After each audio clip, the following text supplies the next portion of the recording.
మీకు ఈ వీడియో నచ్చితే వీడియో క్లిక్ చేసి ఛానల్ని సబ్స్క్రైబ్ చేసుకోండి. అపూర్వ భూమిని బెల్ట్తో కొడుతూ ఉంటుంది. తనని కొడుతున్నట్టు నటిస్తూ ఉంటుంది. కొట్టొద్దండి, కొట్టొద్దు అని పరిగెత్తుకొని బయటికి వస్తూ ఉంటుంది. ఏమైంది అని బయటికి వచ్చిన భూమిని శరత్చంద్ర ప్రశ్నిస్తూ ఉంటాడు. ఆంటీ పిచ్చి పడినట్టు ప్రవర్తిస్తోంది, నన్ను కొడుతోంది అని భూమి అంటుంది.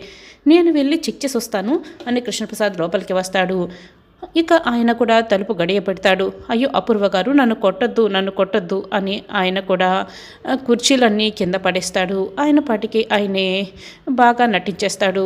అయితే కృష్ణప్రసాద్ అయితే అపూర్వని కొట్టకుండా తనకు తానే కొట్టుకుంటూ ఉంటాడు. భయపడిపోతూ అపూర్వ గారు, నన్ను కొట్టొద్దు, నన్ను కొట్టొద్దు అని గదిలో నుంచి అపూర్వతో బాగా దెబ్బలు తిన్నవాళ్ళ నటిస్తూ బయటకు వస్తూ ఉంటాడు. దెయ్యం పూనింది అని కృష్ణప్రసాద్ అంటాడు. రాత్రి కూడా ఆంటీకి పూనింది శోభచంద్ర కాదనిపిస్తుంది, కొరివి దెయ్యమే పూనినట్టుంది అని భూమి చెప్తూ ఉంటుంది. నేను వెళ్ళి భూత వైద్యుని తీసుకొస్తాను అని కృష్ణప్రసాద్ చెప్తూ ఉంటాడు. అలాగే వెళ్ళండి వెళ్ళండి అని శరత్చంద్ర అంటాడు.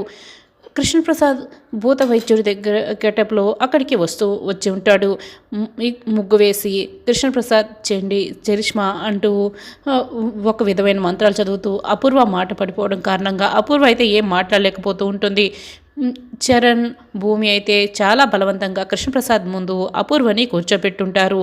భూత వైద్యుడిలాగా ఉన్న కృష్ణప్రసాద్ బూడిదని విభూదిని మొత్తం కూడా అపూర్వ ముఖంపై కొడుతూ ఉంటాడు. నీలో ఉన్న దయ్యాన్ని నేను బయటికి రప్పిస్తాను అని కొరడాతో బాగా కొడుతూ ఉంటాడు. ఆ దెబ్బలన్నీ తట్టుకోలేక అపూర్వ అయితే బాగా నొప్పి భరించలేక విలువెల్లాడుతూ పారిపోతూ ఉంటుంది. శరత్చంద్ర దగ్గరికి వస్తుంది. కృష్ణప్రసాద్ అయితే కొరడాతో కొడుతూనే ఉంటాడు. అపూర్వకి ఇక మాటలు రావడం మొదలెడతాయి.